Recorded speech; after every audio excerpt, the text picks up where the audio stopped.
Bien, buenas noches con todos, bienvenidos otra vez a Hablemos de Historia.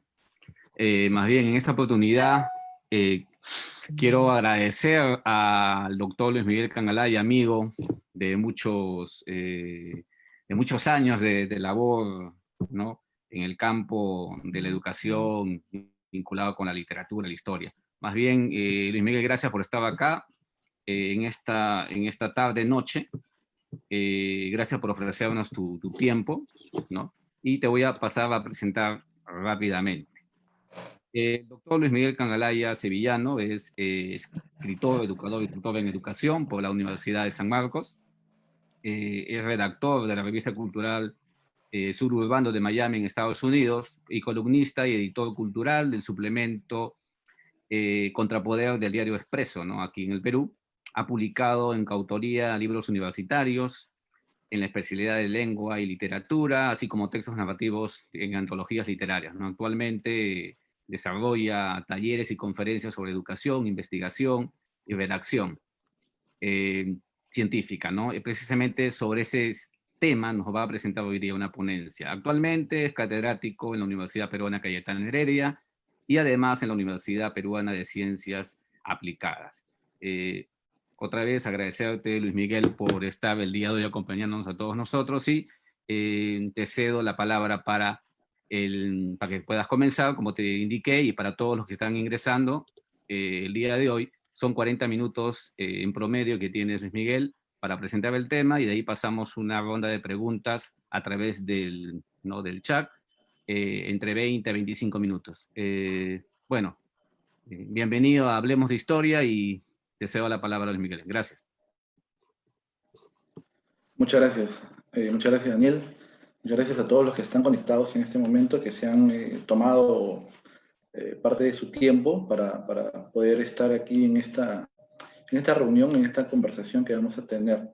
Gracias por la invitación, Daniel. Bueno, a Daniel lo conozco ya a tiempo, hace muchos años, cuando cursábamos inclusive el pregrado, iniciamos una tarea académica formando, junto con otro compañero, una revista. En aquel momento era la revista IYAPA, una revista que publicábamos periódicamente con estos otros colegas. Y en aquel entonces pues teníamos la aspiración, ¿no?, y el sueño de publicar.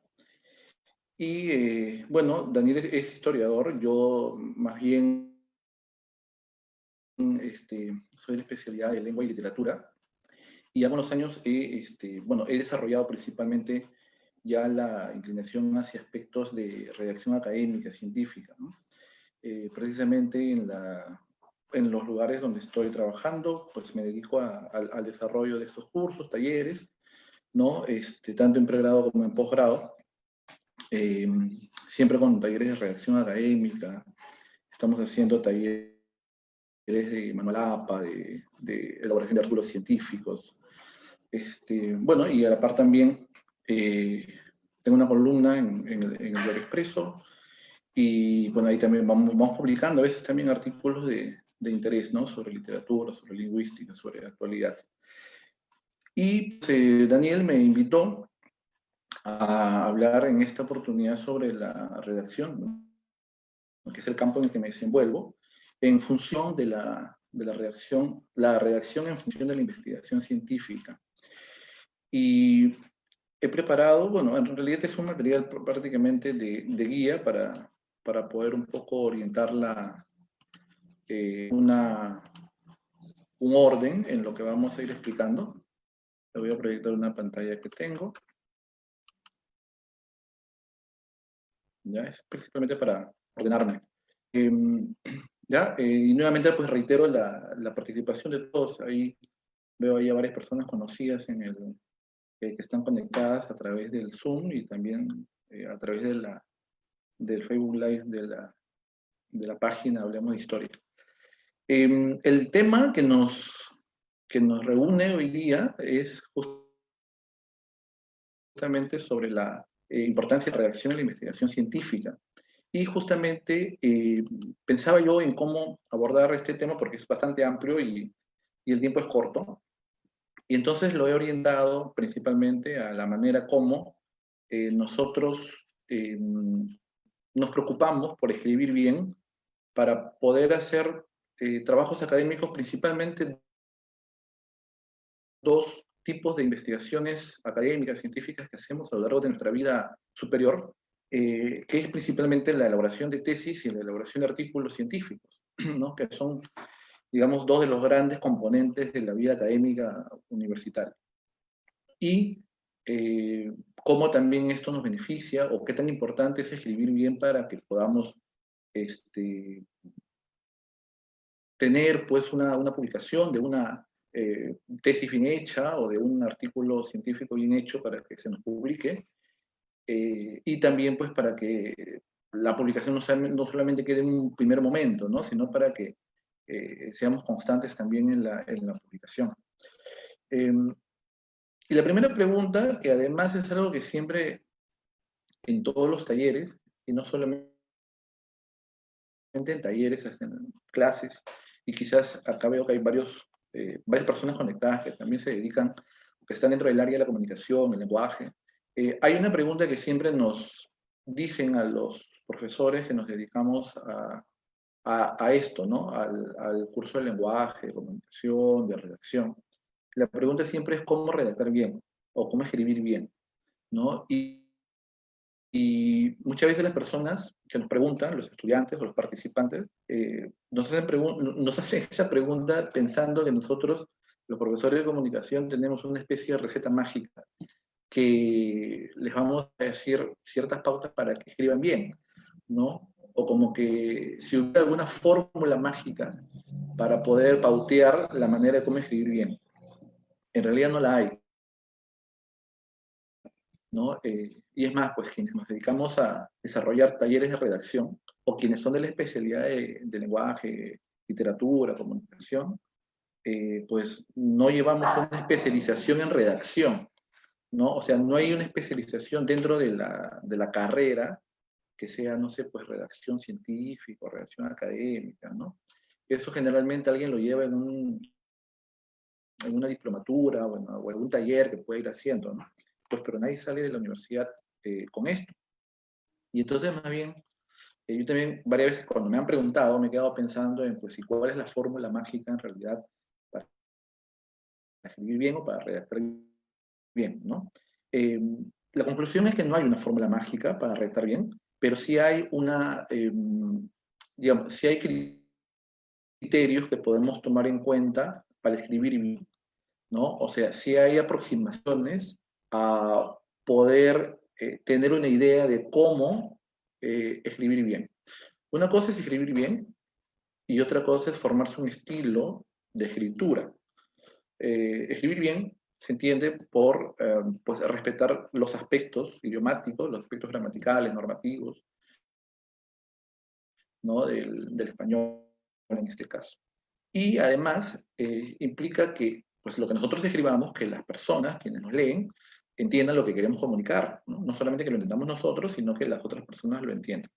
Y en el ámbito académico, en el ámbito de las investigaciones científicas, justamente, eso es fundamental, porque nosotros, cuando escribimos una tesis o un artículo científico, sobre todo en el caso de los artículos académicos científicos, nos evalúan, ¿no? Y hay una evaluación externa que justamente miden, pues muy aparte del contenido, que tiene que ser obviamente profundo, significativo, ¿no? Muy aparte de eso, nos miden que se entienda lo que estamos diciendo, ¿no? O sea, que lo que estamos comunicando se puede entender. Y esto con mucha más razón, sobre todo cuando alguien quiere publicar alguna investigación que ha hecho y lo quiere publicar en otro idioma. Porque lo que tenemos que hacer es solicitar el trabajo de un traductor y ese traductor lo que hace es convertir tu texto a otro idioma siempre y cuando el texto se entienda. O sea, si el texto se entiende bien en español, el traductor podrá hacer bien su trabajo para que pueda ser, valga la redundancia, traducido al idioma que tú has pedido, ¿no? Al inglés, al francés, al alemán, ¿no? Para que se publique en la revista que tú quieras. Dicho sea de paso, haciendo un paréntesis, las mayores posibilidades de publicar están en otros idiomas, ¿no? No solamente en español. Cuando ustedes quieran publicar, busquen revistas en otros idiomas. Y haciendo otro paréntesis, cuando buscamos información, cuando hacemos una búsqueda bibliográfica, también muchas de las investigaciones están en otro idioma, y no solamente en español, ¿no? Y a veces siempre ocurre que alguien dice, no hay información sobre mi tema. Puede ser que no hay información sobre tu tema en español, pero quizás sí hay información sobre tu tema en otros idiomas. Y mucha información está en otros idiomas, ¿no? Principalmente en inglés. Y entonces, dentro del ámbito académico, hay 3 criterios o 3 características que sí nos aproximan a redactar bien. 3 características o 3 principios, ¿no? Que el texto que escribamos sea claro, sea directo y sea breve, ¿no? Claro, directo y breve. Claro, entendido como sencillo. No buscar un lenguaje rebuscado, no tenemos que tener un diccionario al lado para buscar la palabra más difícil para colocarla. Directo, porque tienes que utilizar un estilo llano, ¿no? Directo, y breve en cuanto a la extensión, no solamente de párrafos, sino también de oraciones, ¿no? Oraciones cortas, con un estilo directo que permite decir las cosas con claridad. No estamos hablando de un texto que tenga que poseer características de un lenguaje literario, ¿no? Un lenguaje ampuloso, rebuscado. No, el lenguaje científico es un lenguaje directo, es un lenguaje mucho más claro, es mucho más sencillo, ¿no? Y cuando digo sencillo, estoy hablando de que utiliza palabras sencillas, palabras conocidas, palabras estándar, para poder comunicar, lo cual no quita que nosotros utilicemos también, como corresponde, palabras técnicas o tecnicismos que son propios de la especialidad que nosotros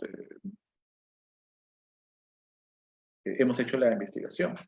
Entonces, lo primero, para redactar bien, creo, en el ámbito académico científico, es tener con mucha constancia estos 3 criterios que son importantes para acercarnos a una redacción académica científica. ¿Ya? Y lo otro es que también cuando nosotros pensamos en la redacción bien hecha, estamos pensando también en que todo eso surge de un proceso de lecturas.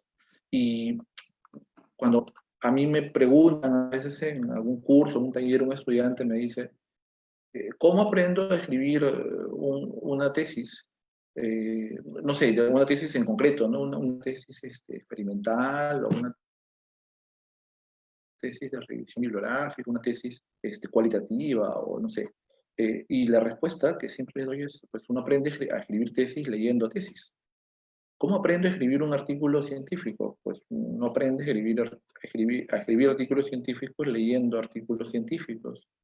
¿Cómo aprende a escribir ensayos? Pues leyendo ensayos, ¿no? Entonces, creo que lo primero que deberíamos tener en cuenta también es la lectura. A veces nos dicen, para escribir bien hay que leer, pero no nos dicen qué leer, ¿no? Nos dicen, debes leer, pero ¿qué cosas debemos leer? Y entonces, creo que lo que debemos leer es justamente lo que nos interesa o hacia donde apuntamos para querer escribir. Si tú estás pensando en escribir artículos científicos de carácter cuantitativo, entonces me pongo a buscar en repositorios, en base de datos, no sé, uso el Google académico, ¿no? Que es la forma más común. Y busco pues artículos cuantitativos sobre más o menos la forma o la temática sobre la que quiero escribir. Y por ahí que me doy una idea también de cómo hacer. Muy aparte, obviamente, de que eso lo reforzamos con asistir a talleres, ¿no? Con asistir a charlas, no sé, a congresos. Pero creo que la lectura es importante sobre la materia que queremos escribir también, ¿no? Eso también va a evitar que, pues, cometamos algunos errores que son muy frecuentes en la redacción. Y algunos de los errores frecuentes, en el caso de la redacción académica, concretamente, la redacción científica, o para efectos de investigaciones científicas, es escribir pues, párrafos muy extensos u oraciones muy extensas, ¿no? Porque el problema de las oraciones extensas es que genera de pronto incluimos varias ideas en una sola oración. Y las oraciones deben representar una sola idea, ¿no? Entonces, si escribimos una oración muy extensa, estamos pensando en que posiblemente esa oración tenga 2 o 3 ideas combinadas o mal combinadas, y que bien podríamos haberlas dividido, ¿no? Usando, y ahí entra a tallar también la puntuación, ¿no? Las comas, el punto. Lo mismo con el tema de los párrafos. Cada párrafo debe desarrollar pues, una unidad temática. El tema de la coherencia, la cohesión, ¿no? El uso de los conectores. No solamente una cohesión en cuanto a conectores, no también semántica, ¿no? O sea, en cuanto a significado. En cuanto a que lo que me dice un párrafo no se contradiga con lo que diga otro, ¿no? Y quizás algo que es muy importante para efectos de investigación académica, de investigación científica, tiene que ver con el estilo de referenciación. Porque nosotros recurrimos a una publicación, o sea, fíjense, una tesis o en un artículo científico, recurrimos hacia una entidad que nos valida la investigación porque se adecua al formato o al estilo que nos está pidiendo. Y pues no todas las universidades, si pienso en tesis, no todas las universidades están utilizando el mismo sistema de referenciación, ¿no? Y no todas las revistas, obviamente. Entonces, pueden usar, pues, no sé, el estilo ISO, el estilo Vancouver, el estilo APA, ¿no? El estilo MLA, Chicago, en fin. Y yo principalmente hago énfasis en el estilo APA, porque la gran mayoría de revistas, al menos para el caso de humanidades, ciencias sociales, ¿no? Educación, solicita que los envíos sean con el manual APA.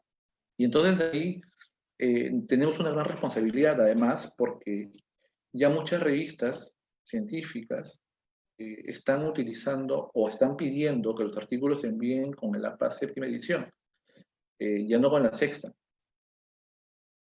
¿no? Dado que pues, el manual de la séptima edición acaba de ser publicado a fines del año pasado, si bien es cierto, todavía está en inglés, pero ya se está solicitando de que en las revistas, estamos pensando en revistas eh, científicas, indizadas, de categorías mucho mayores, ¿no? Estoy pensando en revistas como, no sé, que estén en alguna base como Scopus, como Web Science, ¿no? Ojo, no estoy generalizando, pero sí es bueno entender esto, además porque muchos sistemas de referenciación, en cuanto a citas o en cuanto a paráfrasis, utilizan el estándar que da el manual APA y tienen ciertas variaciones, ¿no? Salvo el que trabaja con el estilo Vancouver, que sí tiene un formato totalmente diferente, ¿no? Que es para ciencias médicas. Bueno, y también tiene sus pequeñas variaciones, porque, por ejemplo, Vancouver se usa para ciencias médicas, pero,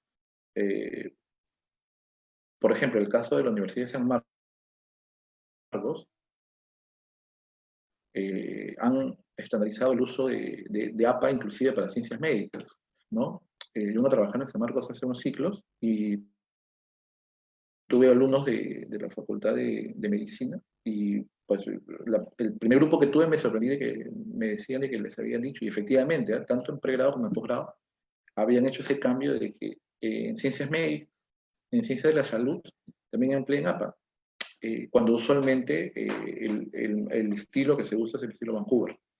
Entonces eso me lleva a pensar de que hay de pronto hay una estandarización con el APA, inclusive los otros formatos que tienen las universidades se adecúan mucho a lo que dice el APA, ¿no? A veces tenemos en una universidad que tiene un estilo de referenciación y te dice, este es el estilo de la universidad tal, ¿no? Pero si es que tomamos nota y comparamos con el manual APA, es muy similar, ¿no? Es muy similar y tiene ciertos detalles, principalmente en formato, que varían, pero principalmente es el APA. Entonces, creo que una gran responsabilidad nuestra es conocerlo y sobre todo quienes estamos en ciencias sociales, conocerlo pues para que nos sirva justamente como un estándar, inclusive cuando queramos publicar en alguna revista científica, ¿no? Porque así la revista científica no te pide que uses el manual APA, así concretamente, pero el estilo que use es muy similar a lo que te pide la APA. Por ejemplo, para hacer una paráfrasis, para hacer una cita textual, va a ser muy similar, ¿ya? Y aparte que el manual APA es muy completo, porque no solamente es un manual que habla sobre citas y referencias, sino es un manual también que habla sobre estilo de redacción, sobre normativa, ¿no? Sobre tipos de publicaciones, ¿no? Sobre la forma, cómo publicar inclusive. O sea, no solamente es un manual de contenido, de citas y referencias, sino además también de estilo y de redacción y gramática. Bien. Bueno, y en el caso de la investigación científica, como ya les he dicho, pues dos principales campos en donde tendríamos que profundizar es en las tesis y los artículos científicos, ¿no? Y que además no están divorciados, ¿no? Porque eh, finalmente también los artículos científicos son producto, en algunos casos, de la tesis, ¿no? O sea, quien ha hecho una tesis puede, bueno, más que puede, debe, ¿no? Debe elaborar a partir de la tesis también un artículo científico. Además, una tesis debe servir para escribir o para publicar, mejor dicho, para publicar un libro, ¿no? La tesis se puede convertir en libro también. Y muchas editoriales te convierten la tesis en formato libro. Muchos correctores de estilo también hacen eso.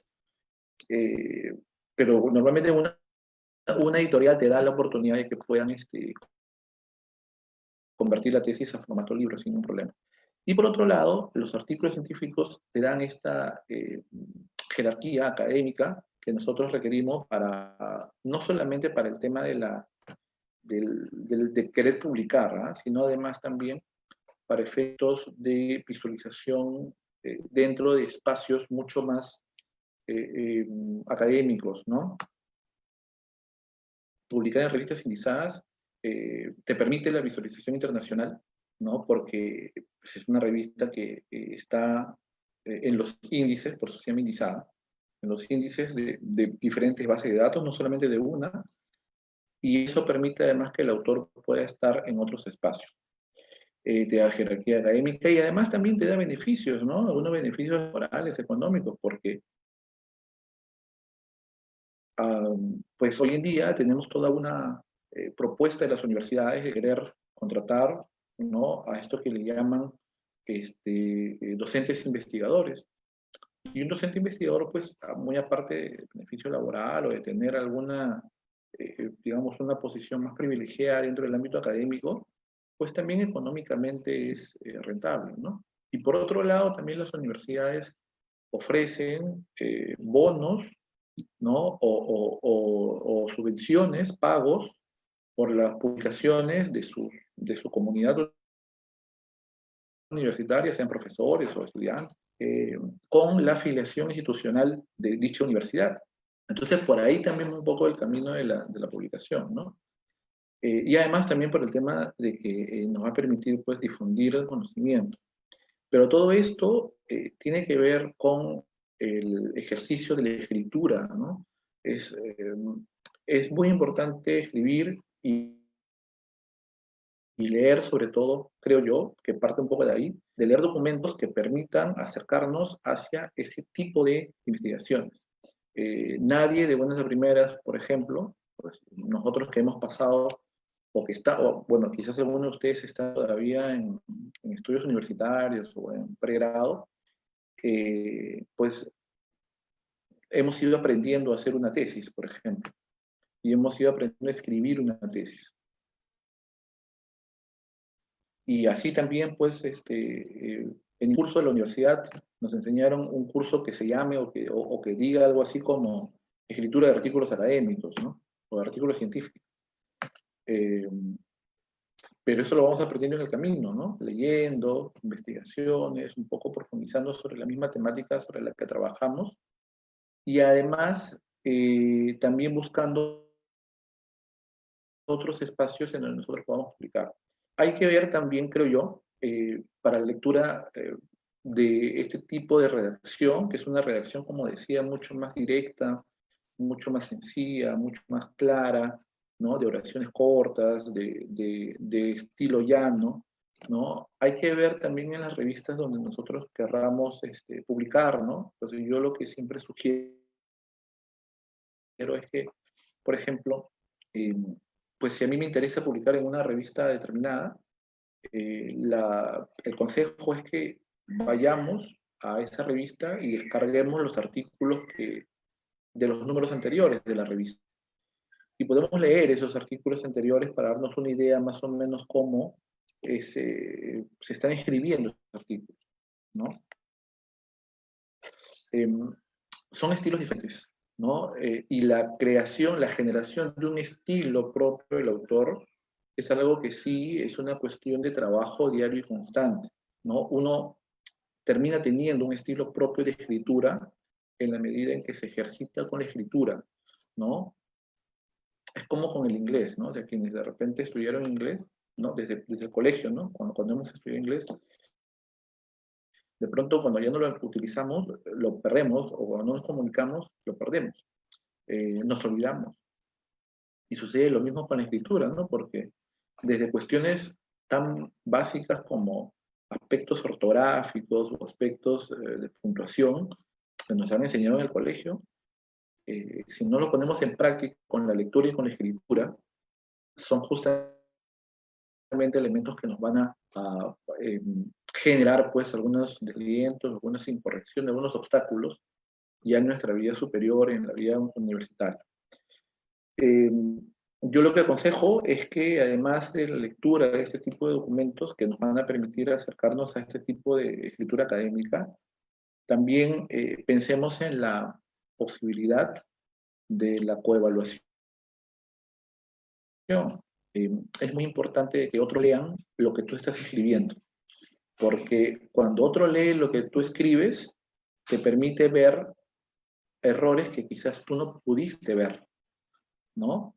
Es como que, a ver, yo siempre hago la analogía de que la redacción es, o sea, de que la creación, de que la escritura de un texto es como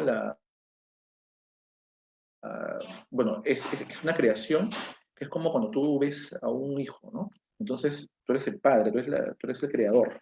Y entonces, tú siendo el padre o la madre de esa creación, a veces no vemos todos los errores que hay, ¿no? No vemos todos los defectos.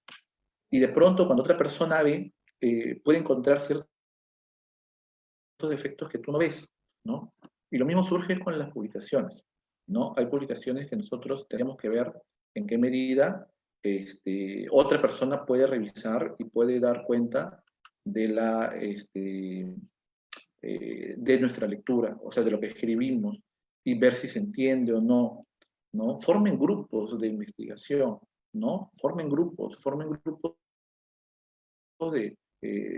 para que puedan leerse, para que puedan investigar juntos. Las publicaciones no se escriben generalmente de uno solo, son publicaciones colectivas. Y formen grupos de interés para que puedan leerse lo que ustedes escriben, para que otra persona le dé un visto bueno, o vea si se entiende o no, y puedan también generar espacios de comunicación académica, ¿verdad? Creo que eso hoy en día es muy importante, y además que los espacios virtuales nos ayudan mucho a eso, ¿no? A poder intercambiar textos, escribir, ¿no? A leer lo que otros hacen, tener alguna inquietud de investigación y poderla compartir con otra persona para poder mirar justamente los errores que quizás uno mismo no puede ver. Entonces creo que es muy importante que también otras personas puedan mirar lo que nosotros escribimos. Y siempre van a haber errores, ¿ah? Hasta el más experto, hasta el más, la persona hasta más experimentada también termina cometiendo por ahí, o sea, a veces se le escapa, ¿no? A algún error, ¿no? Yo siempre les comento, por ejemplo, a los estudiantes que en una oportunidad, pues, que seguramente deben haber sido varias más, pero en una oportunidad un estudiante de pregrado todavía, lee una de las columnas que yo había escrito hace ya bastante tiempo atrás, y me pregunta si es que en una ocasión en concreto iba esa coma o no iba esa coma. Y me di cuenta que era una coma incorrecta, ¿no? Y ahí viene a colación otra cuestión, ¿no? Porque una cosa es la lectura en la computadora, ahora que estamos con todo el tema de la virtualidad, y una situación muy diferente es la lectura en físico.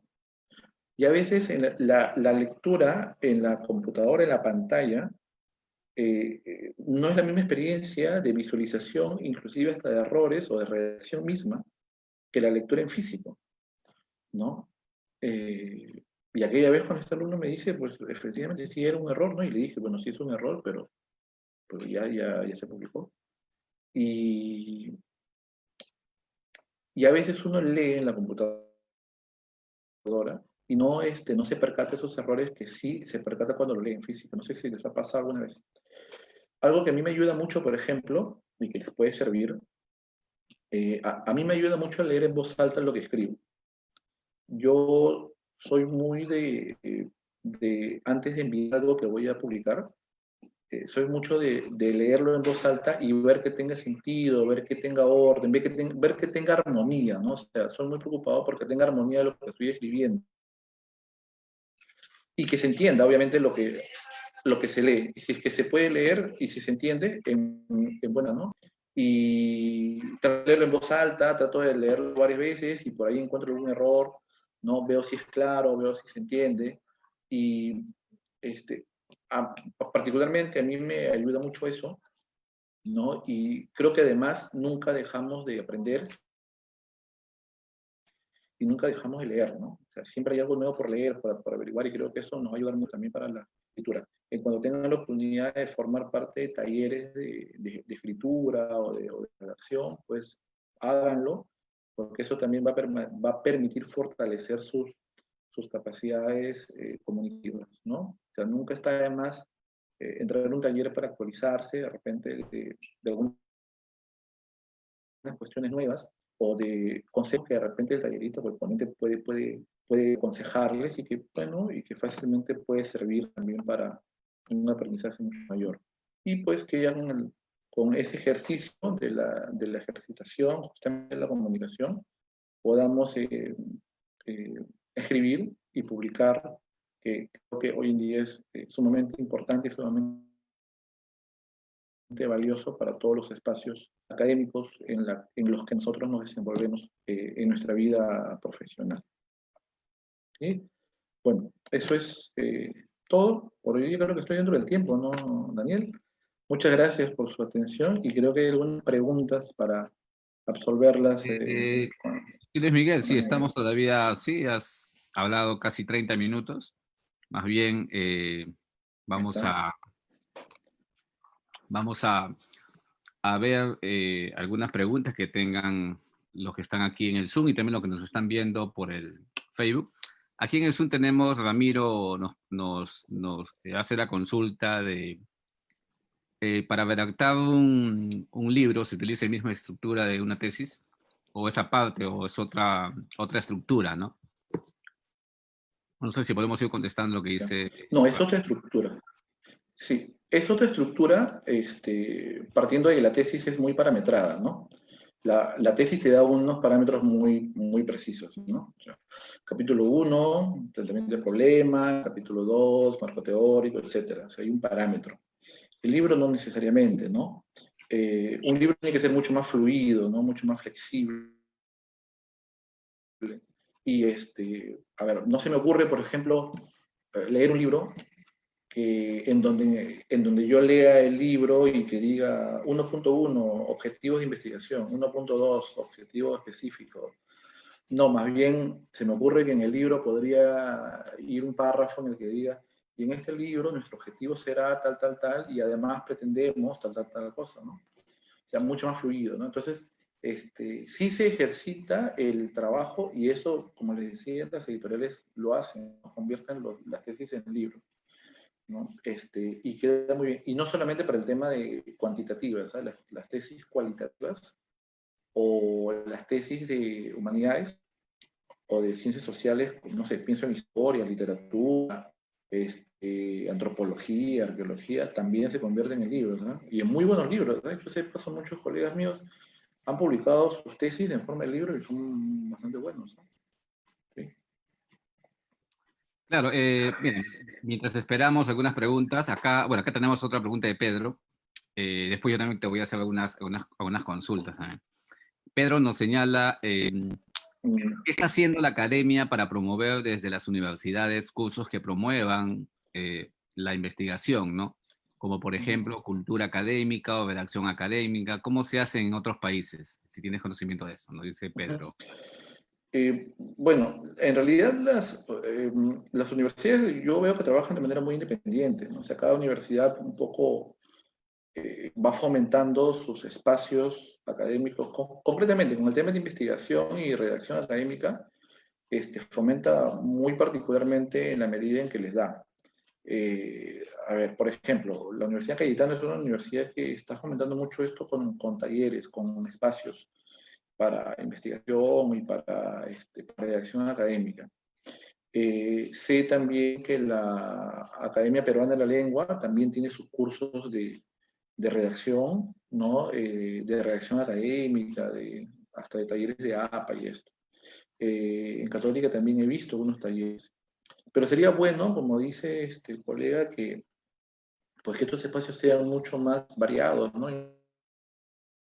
Mucho más, mucho más en consonancia. De repente, generar mucho más espacios también, no solamente inclusive desde los espacios de posgrado, ¿no? Sino también desde el de pregrado, porque no tendría un alumno que esperar terminar su carrera universitaria eh, para que recién se pueda interesar por temas de investigación, ¿no? O por publicar un artículo académico, ¿no? Yo creo que un estudiante ya desde un tercer ciclo ya está en condiciones, o bueno, debería estar en condiciones de publicar algo, ¿no? Y creo que ahí está la falencia, ¿no? En que se deban promover espacios ya desde etapas anteriores, etapas mucho más anteriores, ¿no? El problema está en que los estudiantes no necesariamente tienen las herramientas para poderlo hacer, ¿no? Y muchas veces ingresan a los primeros ciclos justamente con dificultades. Son muy pocos yo tengo alumnos de primer ciclo y muchos tienen también dificultades, ¿no? Este, entonces yo creo que la idea es ir potenciando desde atrás, ¿no? Para que justamente los estudiantes generen esos espacios. O sea, ¿por qué siempre tendría que haber una ponencia de un gran especialista, que me parece que está bien? ¿Y por qué no también generar espacios donde los estudiantes sean los ponentes, donde los estudiantes comuniquen sus investigaciones, ¿no? Se hace, sí, pero creo que se necesita impulsar un poquito más todavía, ¿no? Así es, Daniel. Ok, antes de la pregunta de... Bueno, vamos con la pregunta de Lorena y después también tengo algunas cosas porque obviamente en las asesorías de tesis se ve bastante las cosas y tú lo has vivido en diferentes universidades. Lorena nos pregunta, ¿para realizar la tesis se requiere de acompañamiento? Sí, sí, definitivamente. Bueno, ahí hay dos respuestas, ¿no? Sí, porque lo tienen, ¿no? Porque todos tienen un asesor. Y la otra es, a veces, porque en varias ocasiones el asesor no acompaña como debería, ¿no? Y esa es la gran realidad, es que pues todos los tesistas cuentan con un asesor que les orienta, ¿no? Pero la realidad en muchos espacios universitarios es que a veces el asesor no acompaña. Eh, Ahora, eso tampoco implica de que el asesor tenga que ser un experto en todo, ¿no? O sea, el asesor no tiene tampoco que ser un experto en redacción académica, ¿no? Este, pero el asesor puede generar espacios de comunicación, ¿no? O sea, no sé, de repente facilitar el camino del asesorado para que pueda contactarse con personas que le puedan ayudar. es necesario el acompañamiento para una tesis, necesariamente, y en todos los aspectos, ¿no? No solamente en los aspectos de contenido, en los aspectos metodológicos, en los aspectos, bueno, si es una tesis cuantitativa, en los aspectos estadísticos, en los aspectos de redacción, ¿no? O sea, necesito un acompañamiento, y creo que no uno, sino un acompañamiento de diferentes aristas, ¿no? Sí. Mientras esperamos alguna pregunta más, mira, Luis Miguel, justo, a ver, claro, como tú señalabas precisamente, el problema es también esto de que muchas veces comenzamos a redactar, los estudiantes cuando estamos en el pregrado, comenzamos a redactar recién en el último año, ¿no? O sea, nos preocupamos por eso, o sea, como tú señalabas, ¿no? Y eso es uno de los problemas que se puede ver incluso hasta en posgrado, maestría y doctorado, ¿ok? Pero si centramos en el pregrado, también se ve este problema de, precisamente yo lo veo vinculado a, por ejemplo, que el asesor de tesis, como tú dices, se necesita para el acompañamiento, pero a veces el asesor también tiene que hacerle de corrección de exilio, de todo, ¿no? Y eso no debería ser así. Claro, uno da las indicaciones, para que se pueda mejorar y todo, pero ahí ya eso escapa un poco, ¿no? Y hay una pregunta que te quiero hacer también, como para ir ampliando un poco esto. Precisamente, yo tengo alumnas, estudiantes, que te saben expresar bien de forma oral. O sea, te llegan a convencer de lo que quieren hacer. Pero cuando tú le dices, ok, tu proyecto está muy bien, ¿no? Tu trabajo está avanzando, pero cuando te presentan de manera escrita es otra cosa. No se entienden, repiten las palabras muchas veces. eh, Parecería, Pasa y aquí te siempre, dejo parecería que lo redactaran de a una y lo dejaran así, ¿no? ¿Qué hacer en eso? Seguramente tú has tenido un montón de experiencia, ¿no? Con eso. A ver, bueno, es que también hay un mito muy extendido, que es que se cree equivocadamente, ¿eh? Equivocadamente se cree que el verbaliza bien sus ideas, lo va a escribir bien, y eso no necesariamente es así. Ni tampoco es a la inversa, ¿no? O sea, alguien que escriba bien no necesariamente tiene que verbalizar bien lo que escribe. Ese es un mito. Ahora, el ir de la buena escritura a una buena verbalización es un tema de práctica, de una cuestión más emocional, de pérdida del miedo, del pánico escénico y eso.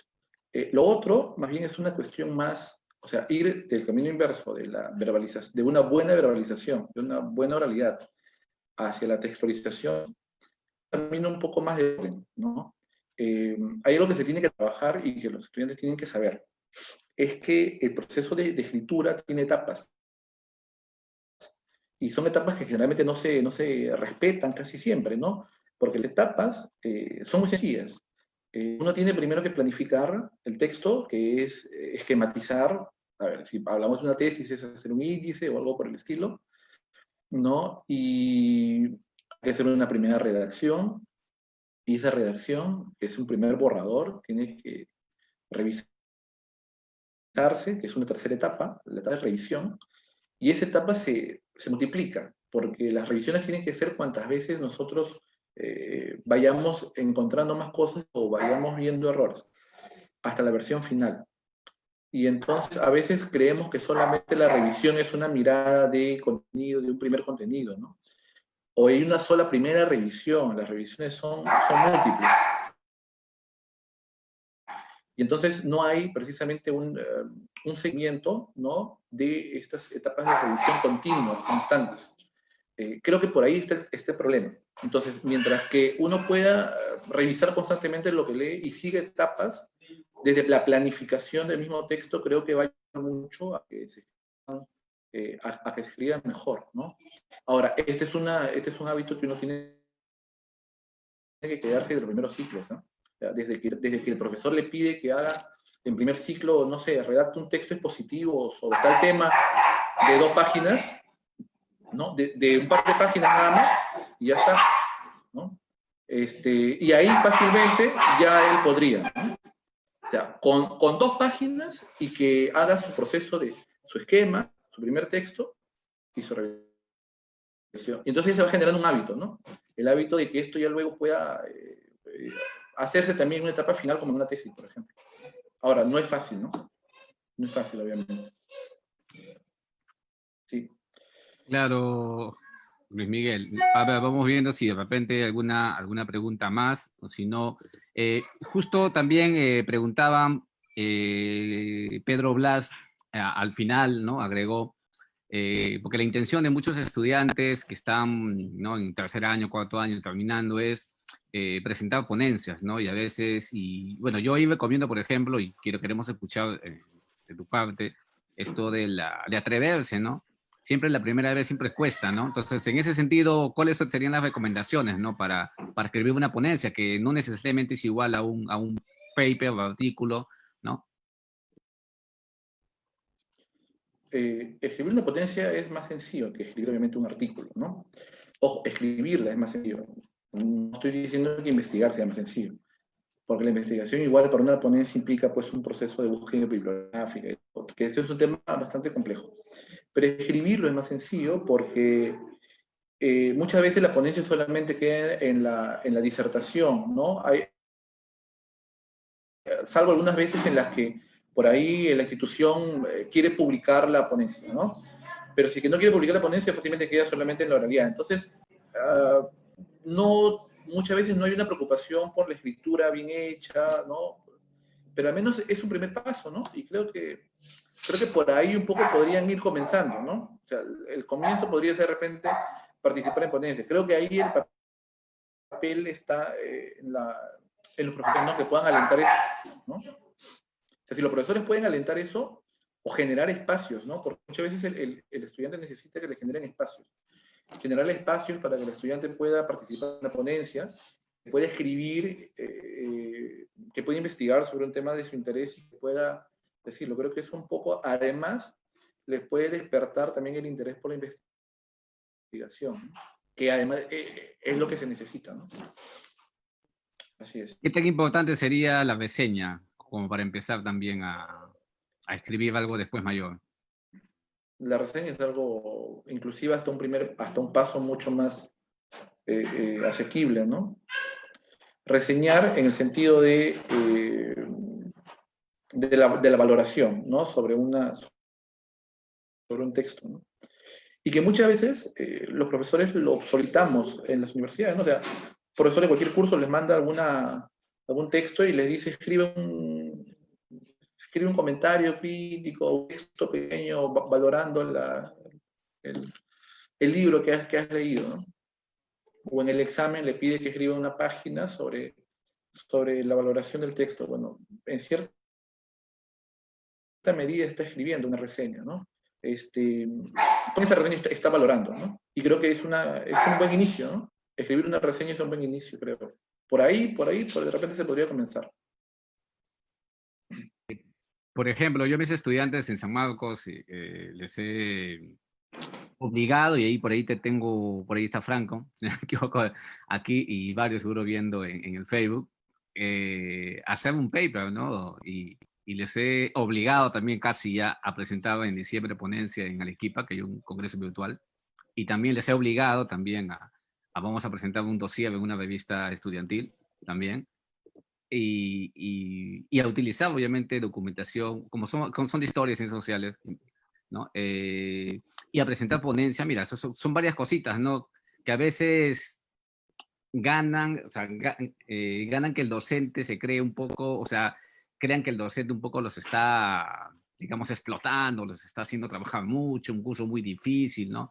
También seguramente, no sé si tú te habrás llevado o te habrás encontrado con ese tipo de problemas, ¿no? Porque lamentablemente, no en todos, pero estamos avanzando, sé que estamos progresando, pero a veces nos encontramos, ¿no? Con esos prejuicios, ¿no? De solamente dar lecturas nada más y que la investigación solamente es la tesis.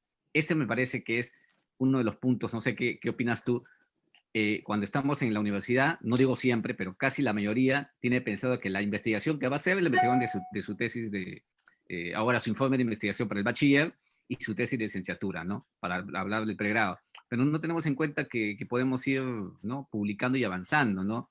Y la suma de ponencias, por ejemplo, es muy importante para ir redactando la tesis, ¿no? ¿Cuál es tu opinión ya para ir cerrando Sí, el día de hoy? sí, pues, como te decía, creo que hay que generar ese espacio. Y una forma de generar ese espacios es comprometiéndoles también a que ellos sean los que organizan, ¿no? O sea, eh, en muchas universidades son los estudiantes los que organizan el evento. O sea, los profesores o la coordinación les da el espacio, ¿no? Y no sé, pues semana de la comunicación, algo así. Y entonces en esa semana van a presentar ponencias y los estudiantes forman su comisión y es un poco también comprometerlos, ¿no? O sea, ellos mismos forman comisión y organizan el evento y ellos mismos terminan, o sea, bueno, deberían, ¿no? Como moderadores, evalúan las ponencias y eso hace que los comprometan, ¿no? Porque finalmente ellos son los que deben potenciar esa forma de investigación, ¿no? Funciona mucho, pero creo que hay que generarles esos espacios, ¿no? Para que ellos mismos sean los que finalmente organicen esos espacios académicos. Claro, en San Marcos, por ejemplo, y en otras universidades privadas también se generaba esos espacios antes, pre-pandemia, en las revistas estudiantiles, ¿no? Después aparecieron Mm, los blogs. Nosotros mismos somos el resultado, tú lo bien lo mm, conoces, ¿no? Esperemos mm, que IAPA resurja, se quedó en el número 10, ¿no? así Del es. 2014, pero ya va a volver en un momento. Pero por una cosa interesante también que yo estaba, por ejemplo, aquí en Hablemos, y los estudiantes hoy en todas las universidades privadas y nacionales, están creando espacios también a través de grupos de Facebook donde están transmitiendo videoconferencias, ¿no? Pero a veces ellos mismos no se atreven a presentar sus primeros trabajos, sino hacen invitaciones ya a profesores ya, digamos, conocidos, que tienen más experiencia. Claro, claro. Claro, entonces, por ejemplo, en este caso, aquí en Hablemos, en octubre, cerrando en San Marcos, vamos a hacer aquí, en los dos cursos que tengo, van a sustentar acá a los chicos, están ya preparándose ya, por ejemplo, y también en San Ignacio, donde también dictó el curso de Historia del Perú, por ejemplo, también ellos van a hacer sus exposiciones, ¿no? También, y una especie de mesa redonda para que puedan...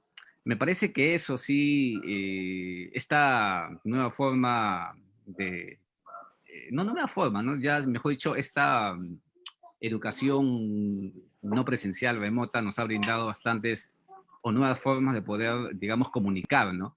Eh, entonces, finalmente, Luis Miguel, ¿cuál sería tu último mensaje o recomendaciones para todos aquellos que sufren o hemos sufrido cuando hicimos nuestras tesis o presentamos, fundamentalmente nuestras tesis, ¿no?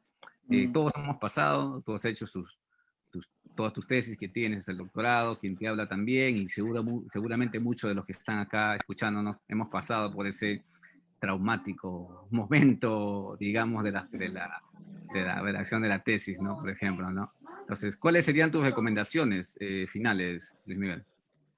Bueno, finalmente uno nunca termina de aprender, ¿no? Siempre uno va aprendiendo cosas en el camino y creo que las lecturas que uno va teniendo convierten eso en un aprendizaje constante. O sea, uno de pronto, eh, yo aprendo mucho de mis estudiantes, ¿sabes? Yo aprendo mucho de las tesis que leo de ellos en posgrado, cuando leo sus tesis, en pregrado, cuando leo sus tesis, aprendo mucho de ellos porque te abre mucho más el panorama, ¿no? ¿No? Y creo que finalmente uno tiene que atreverse también a publicar en espacios pequeños. Hoy en día, con todo este tema de Internet, tenemos revistas virtuales que no necesariamente tienen que ser indizadas para un estudiante de pregrado. O sea, hay revistas de investigación por montones en muchas universidades donde uno puede enviar un artículo bastante sencillo y les pueden publicar, ¿no? Hay que buscar, hay que hacer una búsqueda de esas revistas y ya luego arriesgarse a revistas indizadas, ¿no? Que son un poco más complejas. Y hay que atreverse a escribir, a publicar. los ejercicios que hacemos en clase, o sea, no sé, un profesor me manda a hacer un ensayo y ese ensayo fácilmente se convierte en un artículo para poderlo publicar. Un profesor me manda que haga un ensayo sobre un libro que nos ha pedido leer y de pronto ese ensayo se convierte en un artículo que puedo publicar, ¿no? Y uno termina aprendiendo. Y uno se va a dar cuenta, conforme uno escribe, de que cada vez escribe mejor, ¿no? Sin que nadie te lo diga, uno se da cuenta de que uno escribe mejor. Yo estaba, hace una semana estaba leyendo esos primeros números que publicamos en IAPA hace bastantes años y siento vergüenza de las cosas que yo he escrito, ¿ah? No los vayas a reproducir, Bueno, esas cosas que escribí hace ya está ya colgado ya más en de, ¿cuánto internet ha todos sido? los 10 números. años. Claro, y 2007. uno aprende, ¿no? Y uno va aprendiendo porque, claro, en un primer momento, claro, y en ese momento, cuando yo escribí esas, bueno, no solamente ahí, en varios otros espacios, uno siente que está escribiendo lo mejor de su vida, ¿no? Y así tiene que ser, o sea, uno finalmente tiene que creérsela que está escribiendo lo mejor en ese momento. Pero de pronto el tiempo tiene que darle la vuelta a esa idea y uno se tiene que dar cuenta de que lo que escribe posteriormente siempre tiene que ser, y siempre termina siendo mejor que lo anterior, ¿no? Siempre.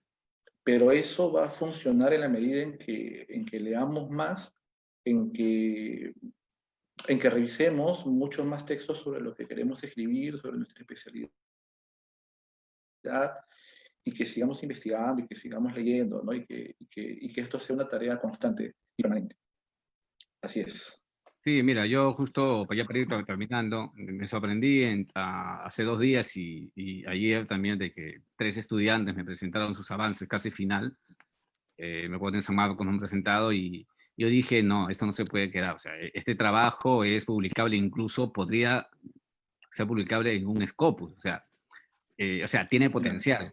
Y yo los he animado y están ahí, ¿no? Están ahí, ¿no? Y porque uno ve, ¿no? Ahora, acá la pregunta, no sé si me equivoqué yo, pero ¿qué opinas tú?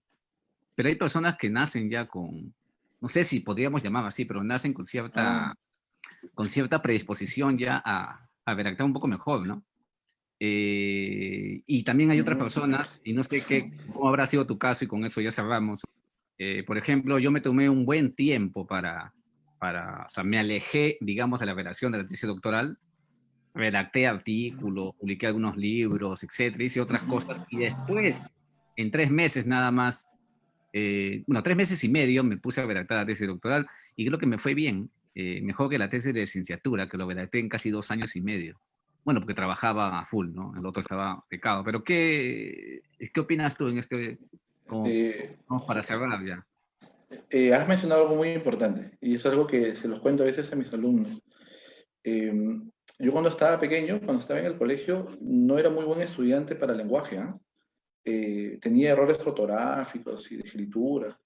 Eh, He sufrido con el coquito desde muy pequeñito. Y, pero a mí me gustaban mucho las historietas, me gustaban mucho los cómics, ¿no? Yo recuerdo que en aquella época, bueno, ahora ya no hay eso, tampoco estamos tan viejos, ¿no? Pero en aquellas épocas uno se iba a los puestos de periódico y tú pagabas para que te alquilen una revista, ¿no?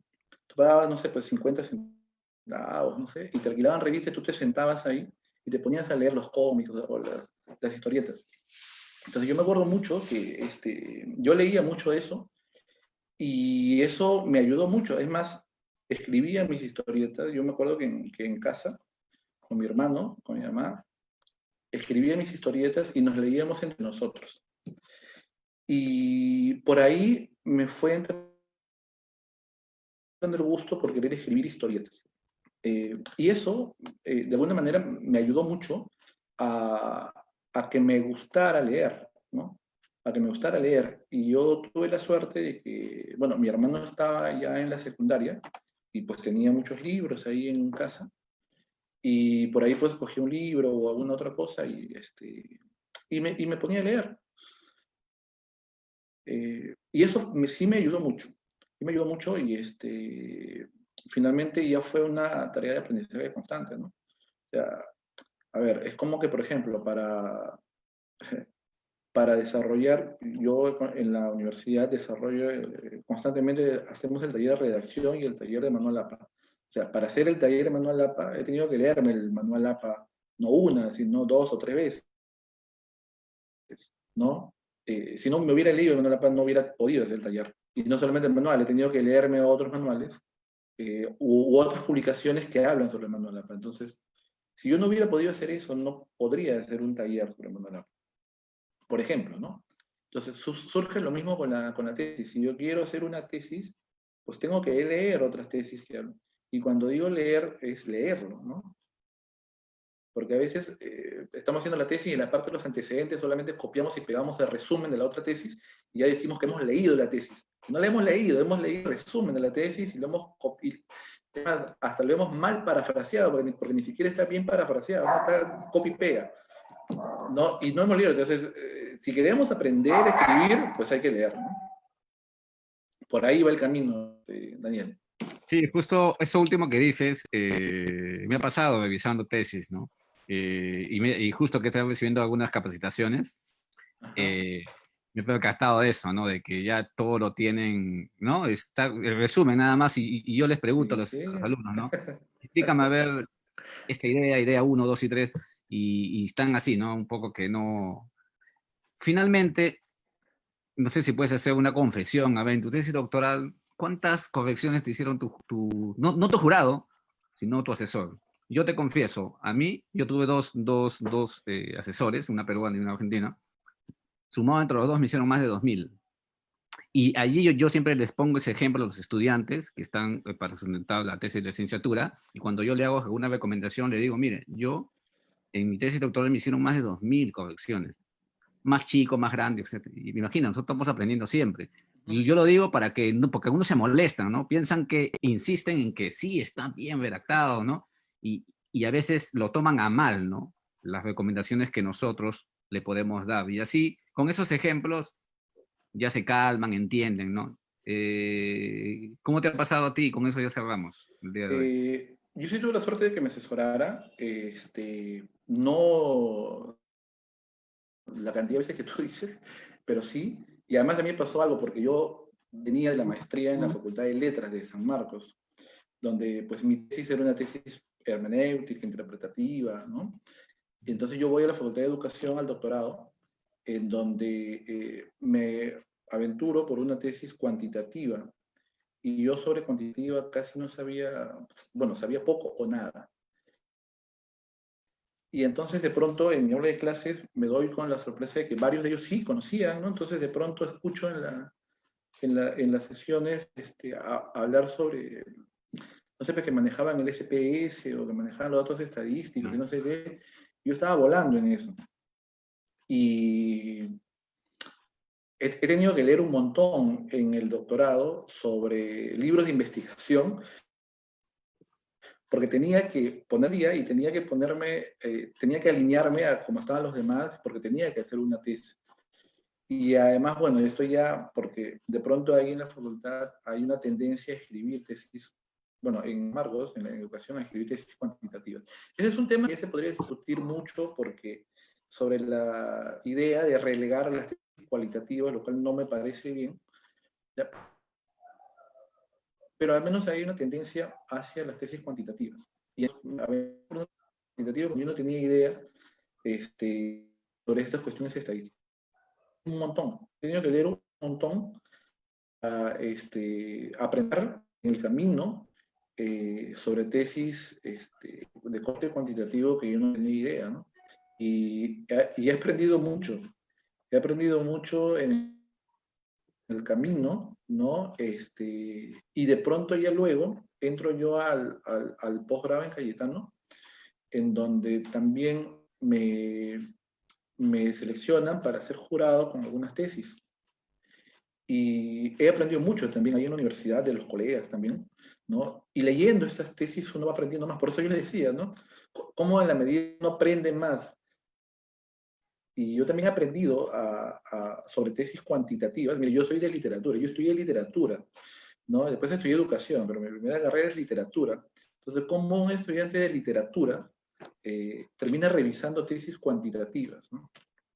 sea, tampoco soy un experto, ¿no? O sea, me falta aprender muchísimo todavía, pero ha sido un poco el camino de ir leyendo, de ir aprendiendo, ¿no? De ir preguntando mucho, de ir consultando mucho y de ir pues descargando libros y de ir comprando libros, de invertir dinero en libros, sea para comprarlos originales o para fotocopiar o para comprar por libro electrónico y para leerlos, ¿no? Entonces creo que comenzar o dar ese impulso inicial es fundamental, ¿no? Para poder hacer las cosas. Sí, como tú dices, siempre es, ¿no? Es bien complejo esto. Bueno, yo también estoy desde hace un poco más de un mes en la Facultad de Educación y también estoy asesorando tesis, ¿no? Fundamentalmente cualitativas. Estamos acostumbrados nosotros a lo cualitativo. Quizás, y con eso cierro, quizás eso sea uno de los motivos porque las tesis cuantitativas normalmente no se publican como libro. Me parece que sí, ¿no? Puede ser, ¿no? Incluso Puede ser. en las ciencias sociales, ya las tesis ya han dejado ese formato tradicional que que se presenta en el plan de tesis para que finalmente los estudiantes de pregrado están acostumbrando a escribir simplemente sus tesis, ¿no? En sociales, con introducción, cuerpo, conclusiones, nada más. O sea, ya no hacen esas divisiones ni nada. Entonces, automáticamente con una modificación, ya se presenta como libro. O sea, se está, Mm, al menos es lo que estoy viendo en historia, estoy viendo en antropología, ¿no? Ese formato, o sea, dejan el formato tradicional de marco teórico, todo, lo dejan en el plan de claro. tesis, lo ponen en la introducción, pero de una manera rápida, ¿no? Mm, Y se están aceptando, se están sustentando muy buenas tesis, vinculados al menos allí, ¿no? Más bien, Luis Miguel, gracias por estar el día de hoy aquí en Hablemos de Historia, ¿no? Esperamos resucitar la revista IAPA, ¿no? ojalá, ojalá. Queda pendiente eso, sabes que, bueno, nosotros éramos licenciados, no, éramos ni licenciados, no éramos bachilleres, creo que recién habíamos Éramos terminado, bachilleres recién, claro, claro. y hemos ido ya, ¿no? Entonces, Éramos jóvenes en esa época. claro, no, seguimos jóvenes todavía. Más bien, gracias por estar el día de hoy aquí con nosotros compartiendo tanto por Facebook Live del grupo Hablemos de Historia y también por acá por el Zoom.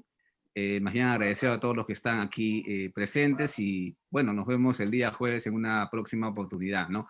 Gracias a ti, Luis Miguel, y bueno, seguimos en contacto, pues. Cuídense todos. ¿Cómo no? Hasta ¿Cómo no, luego. Daniel? Hasta luego. Nos Nos vemos. vemos, Hasta una pues. próxima oportunidad. Igualmente. Hasta luego.